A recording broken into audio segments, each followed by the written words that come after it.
ఈ సంక్రాంతిని కూడా నాకు ఇంత మెమరబుల్గా చేసినందుకు ప్రేక్షకులందరికీ, తెలుగు ప్రేక్షకులందరికీ, ప్రపంచం గ్లోబ్ చుట్టూ ఉన్న తెలుగు ప్రేక్షకులందరికీ థ్యాంక్ యూ సో మచ్. ఎంత చెప్పినా తక్కువే. Thank you. మీ ప్రేమ నేను మాటల్లో చెప్పలేను. మళ్ళీ మళ్ళీ ఇలాంటి మంచి సినిమాలు తీసి మీకు ఆనందాన్ని ఇచ్చి దాంట్లో మళ్ళీ నా కృతజ్ఞతను మీకు తెలియజేసుకుంటాను. అంతకుమించి నేనేం చేయలేను. థ్యాంక్ యూ అండి. Thank you so much. అలాగే ఇప్పటి వరకు నా పనిచేసిన టెక్నీషియన్స్ కానీ అందరూ నా గురించి చాలా మంచి మాటలు చెప్పారు. బట్ నేను అనేవాడిని ఈరోజు ఈ సినిమా చేయడానికి నాకు ఒక ఆపర్చునిటీ ఇచ్చి నాకు ఒక మెగా గిఫ్ట్ ఇచ్చినటువంటి మా మెగాస్టార్ చిరంజీవి గారి గురించి మొదలెడతాను నేను. ఎందుకంటే టెక్నీషియన్స్ అందరి గురించి ప్రీ రిలీజ్లో నేను మాట్లాడేశాను. ఇప్పుడు ముఖ్యంగా నేను మాట్లాడాల్సింది మా చిరంజీవి గారి గురించి మాట్లాడాలి. నేను ఈ కథ చాలామందికి తెలియని విషయం ఏంటంటే, నేను ప్రతి స్క్రిప్ట్ ఒక 2.5 months to 3.5 months పడుతుంది. నేను వైజాగ్ వెళ్ళి కూర్చొని, చాలామందికి తెలుసు, అక్కడ ఒక 2.5 నుంచి 3 months పడుతుంది ఒక కథ. విత్ డైలాగ్ వెర్షన్ అంటే 3.5 months పడుతుంది. చాలా సర్ప్రైజింగ్ థింగ్, చాలా షాకింగ్ థింగ్ ఏంటంటే, ఈ సినిమా ఫస్ట్ హాఫ్ 15 రోజులు, సెకండ్ హాఫ్ 10 రోజులు, అంటే 25 daysలో ఫినిష్ చేసినటువంటి స్క్రిప్ట్ ఇది. ఫాస్టెస్ట్ స్క్రిప్ట్ నా కెరియర్లో నేను చేసిన స్క్రిప్ట్ ఇది. దానికి ఎందుకు ఇంత ఫాస్ట్గా అయింది అని మీరు అనుకుంటే దానికి కారణం మెగాస్టార్ చిరంజీవి గారు. రాసేటప్పుడు చిరంజీవి గారికి ఒక కథ రాయాలంటే ఎలా రాయాలి, ఎలా మొదలెట్టాలి, ఎలా మూమెంట్స్ క్రియేట్ చేయాలి, ఎలా ఈ సినిమాని కంక్లూడ్ చేయాలి, ఇలా అని అనుకుంటే దానికి ఇన్స్పిరేషన్ ఇచ్చింది చిరంజీవి గారే. కాసేపు చిరంజీవి గారు అనకుండా ఒక సగటు ప్రేక్షకుడుగా, సగటు అభిమానిగా ప్రేక్షకులు చిరంజీవి గారిని ఎలా అభిమానిస్తారో అలా మాట్లాడుకుంటే, డైలాగ్ని చాలా కూల్గా మాట్లాడుతున్నట్టు చాలా క్యాజువల్ బాడీ లాంగ్వేజ్తో మాట్లాడాలంటే దానికి ఇన్స్పిరేట్ చేసింది చిరంజీవి. ఒక బాధని, ఒక ఎమోషన్ని, కంటి నుండి నీళ్ళు బయటికి రాకుండా ఆర్ద్రతతో మన అందరినీ ఏడిపించగలగాలంటే చిరంజీవి. ఒక డ్యాన్స్ని అలవోకగా గ్రేస్తో, మూమెంట్స్తో, డ్యాన్స్ అంటే ఇలా కదా చేయాలని చెప్పాలంటే చిరంజీవి. 100 మంది ఎదురుగా ఫైటర్స్ నుంచి ఉంటే చాలా యాటిట్యూడ్తో నుంచుని ఒక చిన్న సిగరెట్ వెలిగించాలంటే, ఒక బాసిజం చూపించాలంటే చిరంజీవి. ఇలా చెప్పుకుంటూ పోతే నటనలో ఉన్న నవరసాలని అద్భుతంగా, అందంగా, తన మార్క్తో, తన స్టైల్తో, తన ఓన్ చేసుకొని ఒక స్పెషల్ యాక్టింగ్ లాగా మనందరికీ ప్రజెంట్ చేసిన వ్యక్తి చిరంజీవి. సో అలాంటి ఒక చిరంజీవి గారికి ఒక కథ రాయాలంటే ఒక పెన్ను మొదలెడితే, సో ఈ డాట్స్ అన్నిటిని కలుపుకుంటూ వెళ్ళిపోయాను నేను, అంతే.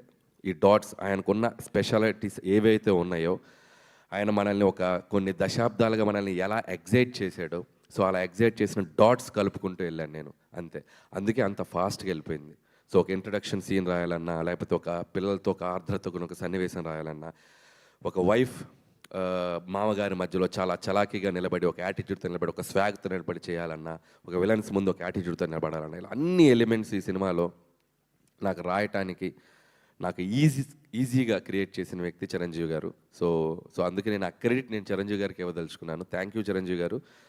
మీరు నాకు ఈ ఆపర్చునిటీ ఇచ్చి ఈరోజు దేశం నలుమూల, ప్రపంచం నలుమూల ఉన్న మెగా అభిమానులు అందరూ, ఆయనతో పాటు మెగా అభిమానులతో పాటు చిరంజీవి గారిని ఒక నటుడుగా అభిమానించే సగటు ప్రేక్షకులు అందరూ ఈ సినిమాని సెలబ్రేట్ చేసుకుంటున్నారు. ఎందుకంటే చిరంజీవి గారు అందరిని ఇచ్చిన ఒక మ్యాజిక్ ఈ సినిమాలో అడుగడుగున నాకు ప్రజెంట్ చేసే అవకాశం కల్పించారు చిరంజీవి గారు.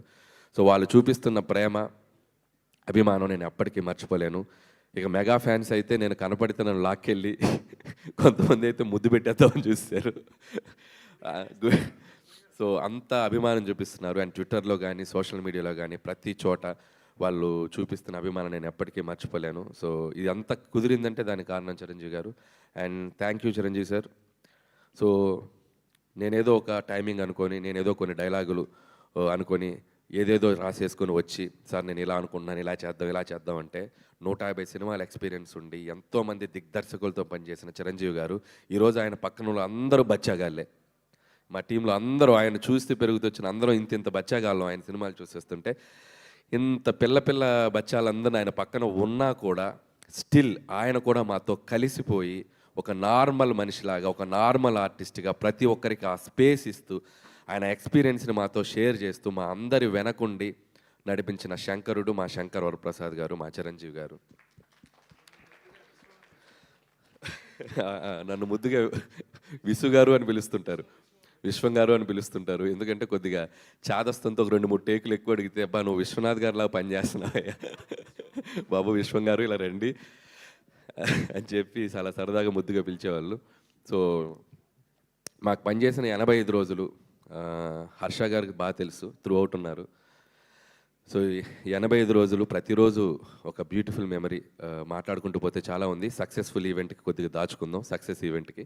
సో ఇది ప్రస్తుతానికి చిరంజీవి గారి గురించి నాకు మనసులో ఉన్న ఒక ఫీలింగ్ మీకు ముందు పెట్టాలనిపించింది. అలాగే ఈ సినిమాకి ప్రొడ్యూసర్స్గా పనిచేసిన మా సాహు గారపాటి గారు and my friend, my family. So ఇందులో ఉన్న గొప్పతనం ఏంటంటే, ప్రపంచం అంతా చూడాలి ఈ గొప్పతనం చెప్పే ముందు రండి. ఈ గొప్పతనం ఏంటంటే, బాధ వచ్చినప్పుడు ఒకలాగే ఉంటాడు, సక్సెస్ వచ్చినప్పుడు ఒకలాగే ఉంటాడు. చూడండి, తొనకడు బెనకడు అదే ఎక్స్ప్రెషన్, అలా ఉంటారు అనమాట. అబ్బా నవ్వారు మీరు, చాలా హ్యాపీ. ఇంత పెద్ద బ్లాక్ బస్టర్ కొట్టాక అసలు అంతే సటిల్నెస్ మెయింటైన్ చేస్తారు. సో థ్యాంక్ యూ సాహు గారు, ఇంత పెద్ద బడ్జెట్ని, ఇంత స్టార్ క్యాస్ట్ని చాలా కూల్గా హ్యాండిల్ చేస్తూ మాతో పాటు మమ్మల్ని నడిపించినందుకు. అలాగే మా సుస్మిత కొనిదెల గారు, ఈ సినిమాకి ఇంకొక ప్రొడ్యూసర్.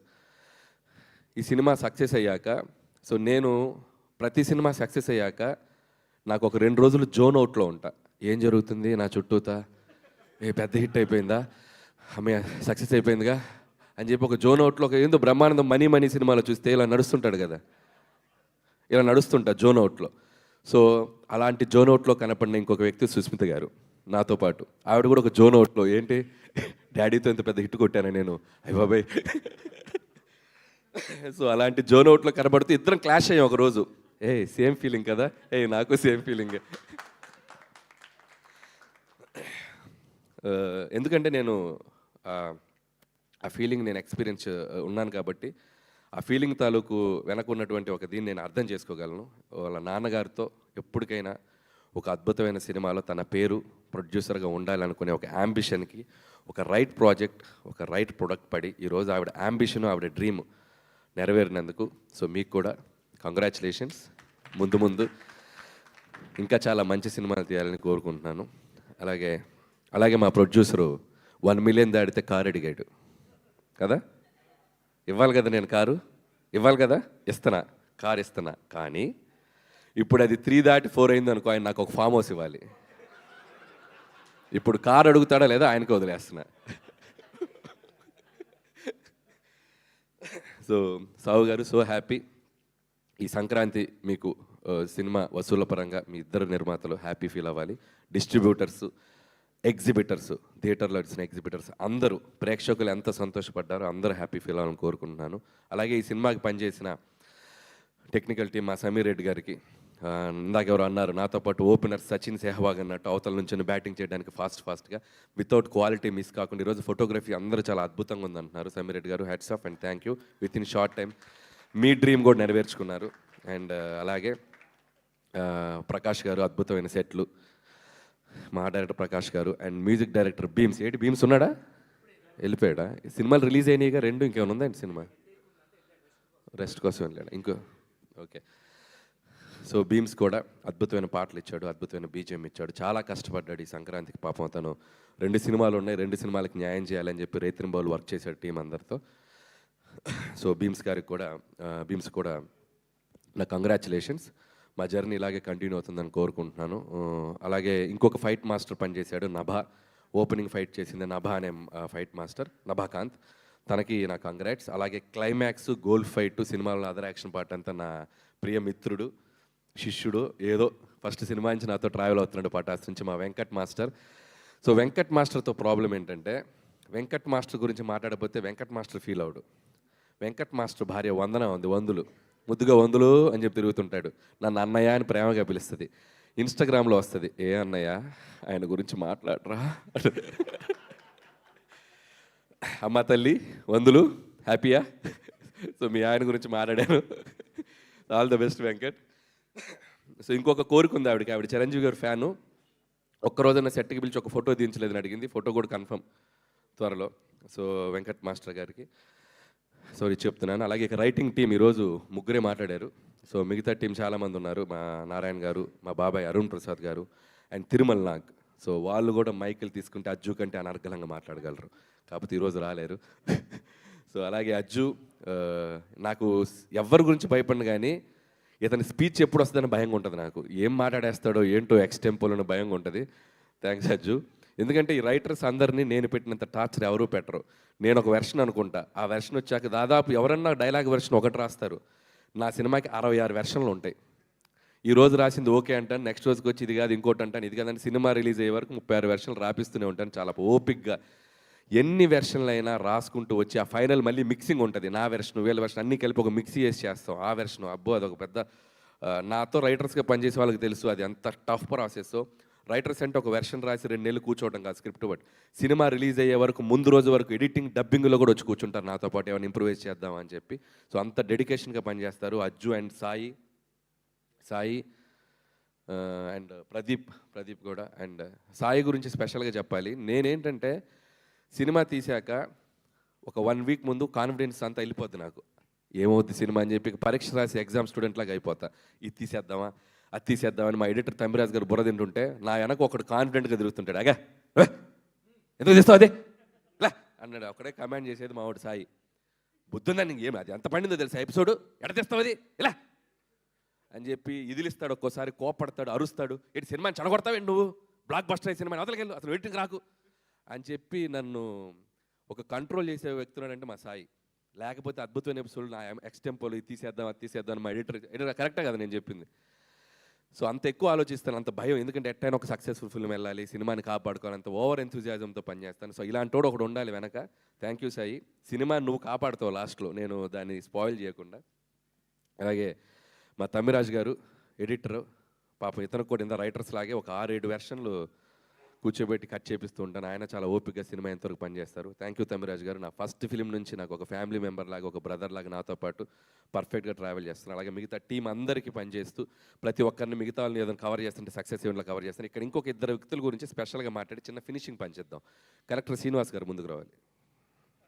కలెక్టర్ శ్రీనివాస్ గారు ఎక్కడ రండి, ముందుకు రండి సార్. ఇటు రండి సార్, ఇటు రండి సార్.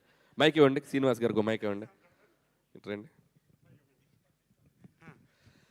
ఈయన ఫ్లోలో ఒక డైలాగ్ వేశారు. నేను కలెక్టర్గా చాలా బిజీగా ఉన్న రోజుల్లో నువ్వు జాబ్ వదిలేసి రా, నువ్వెందుకు జాబ్ చేయాలని చెప్పి ఇండస్ట్రీకి బలవంతంగా లాక్కొచ్చాను. అసలు జరిగిన విషయం ఏంటి ఇప్పుడు చెప్పండి. చెప్పండి జరిగిన విషయం, అసలు విషయం చెప్పండి. నేను వైజాగ్ జాయింట్ కలెక్టర్గా ఉండగా ఆయన F2 కథ రాసుకుంటూ పార్క్ హోటల్లో ఉన్నారు. జిమ్ చేస్తుంటే మా జిమ్ ట్రైనర్ చెప్పారు, ఆయన తెలుసా అంటే అనిల్ రావుపూడి గారని చెప్పాడు ఆయన. నేను కూడా సార్ చూసుకుని ఆ రోజు ఇంటికి వెళ్ళి రాత్రి రాజాసాబ్ సినిమా చూసి పొద్దున్నే, అప్పుడు రాజాసాబ్ సినిమా చూశాను ఆయన తీసింది. Sorry Raja the great cinema చూసేసి అనిల్ గారి దగ్గర పొద్దున్నే వెళ్ళి వైజాగ్ జాయింట్ కలెక్టర్ గారు మిమ్మల్ని కలుస్తారంటే లోపలికి వెళ్ళాను. ఓ షాలు ఒకటి కప్పాను. అప్పట్లో చంద్రబాబు నాయుడు గారికి ప్రోటోకాల్ ఆఫీసర్గా ఉండేవాడిని. మా దగ్గర పెద్ద పెద్ద కాస్ట్లీ బుద్ధుడి బొమ్మలు అవి ఉండేవి. అవన్నీ తీసుకెళ్ళి హంగామాగా వెళ్ళి ఒక శాలువా కప్పి అప్పటికి 4-5 సినిమాలు చేశానండి. నాకు ఒక చిన్న వేషం ఇప్పించండి సార్ అన్నాను. అంతేగాని నా ఉద్యోగం మానిపించడం ఏం లేదు. F2 హిట్ అవడం వలన నా అంతా నేనే బయటికి రావాల్సిన పరిస్థితి వచ్చింది. షాల్వా కప్పారు, ఒక అద్భుతమైన గిఫ్ట్ ఇచ్చి, అది గిఫ్ట్ అంటే షీల్డ్ ఇచ్చారు.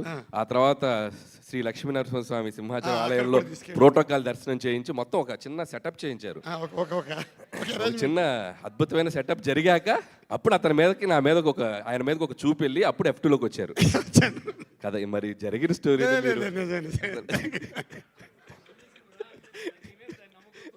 వచ్చాను అంటే 7 సినిమాలు ఇచ్చారు కాబట్టి ఆ కృతజ్ఞత. జోక్స్ పార్ట్, ఒక చిన్న మీకు కంటెంట్ దొరికింది దీనివల్ల.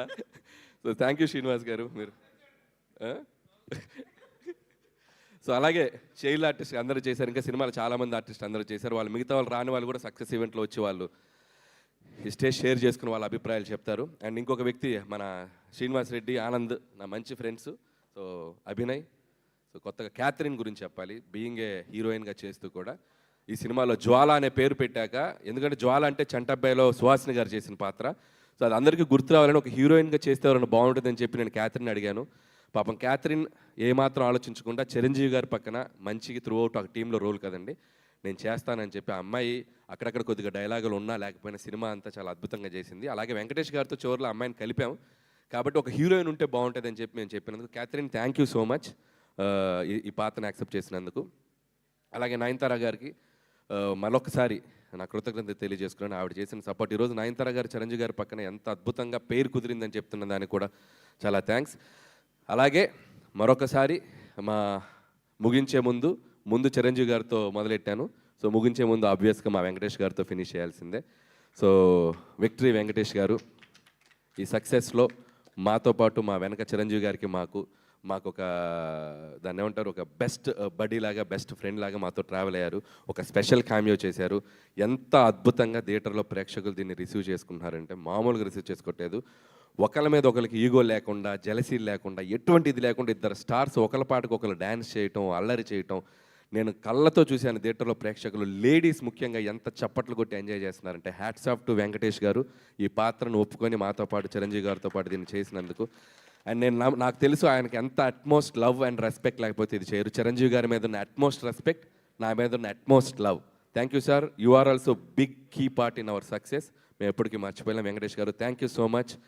అండ్ అలాగే హర్ష గారిది ఇందాక ఒక విషయం చెప్పారు. అతని కాలు మీరు ఇప్పుడు చాలామంది ఇందాక జీవి గారు అన్నారు, ఇప్పుడు ఒక థ్రిల్లర్ లాగా ఉంటుంది మీరు వెళ్ళి సినిమా చూస్తే. అసలు నడవలేని హర్ష గారు సినిమా అంతా యాక్ట్ చేశారనేది ఒక థ్రిల్లింగ్ పాయింట్. సో దానికి నేను చాలా హోంవర్క్ చేయాల్సి వచ్చింది. ఎందుకంటే నాకు ఆర్టిస్ట్ని మధ్యలో పాపం తన చిరంజీవి గారితో యాక్ట్ చేయాలని ఒక డ్రీమ్, దాన్ని నేను మధ్యలో ఆపదలుచుకోలేదు. ఏదో ఒకటి చేద్దాం, ఎలా మేనేజ్ చేద్దాం. అప్పుడు నాకు గుర్తొచ్చిన వ్యక్తి ఇంకొక వ్యక్తి, లెజెండరీ డైరెక్టర్ రాఘవేంద్రరావు గారు. సో రాఘవేంద్ర గారు అయితే ఇప్పుడు ఈ సినిమాని ఎలా తెస్తాడు, రాఘవేంద్ర గారు అయితే ఇప్పుడు ఎలా మేనేజ్ చేస్తాడు అని చెప్పి నన్ను నేను అలా ఒక ఊహించుకొని ఏం చేసామంటే, యాక్చువల్గా ఇంటర్వెల్ బ్లాక్లో వీళ్ళతో పాటు నడుచుకుంటూ రావాలి హర్ష గారు. రాత్రి సీన్ మార్చేసా. సో ఒక ట్రాలీ తెప్పించి, డ్రమ్స్ తెప్పించి, సో అప్పటికప్పుడు సాంగ్ చిరంజీవి గారు అడగగానే ఒక హైలాగా అతను వచ్చి నుంచుంటే మీరు అబ్జర్వ్ చేస్తే ఎక్కడ హర్ష గారు వాకింగ్ ఉండదు, ఫ్రేమ్ ఎంట్రీలు ఉంటాయి. సో ఇలా ఫ్రేమ్ అలా వచ్చి అలా నుంచుంటాడు. సో ఆయనకి దానికి ఒక స్కూటర్ తెచ్చుకున్నాడు, 3 బండి స్కూటరు, చైరు. ఈ స్కూటర్ మీద ఇలా ఇలా ఇలా వచ్చి అలా నుంచుంటారు. సో అలా చాలా క్లెవర్గా, స్మార్ట్గా ఏదో అక్కడక్కడ చేసాం. నుంచోబెట్టడం కూడా ఆ కాలు కనపడకుండా ఇద్దరి మధ్య ఓవర్లాప్లో నుంచోబెట్టడం. సో ఎందుకంటే ఒక ఆర్టిస్ట్ చిరంజీవి గారితో నటించాలని ఒక కళ ఉన్న ఆర్టిస్ట్ మధ్యలో అది ఆగిపోకూడదు. ఆ కష్టం ఏదో నేను పడతా. సో ఆడియన్స్కి ఆ డౌట్ రాకుండా చిన్న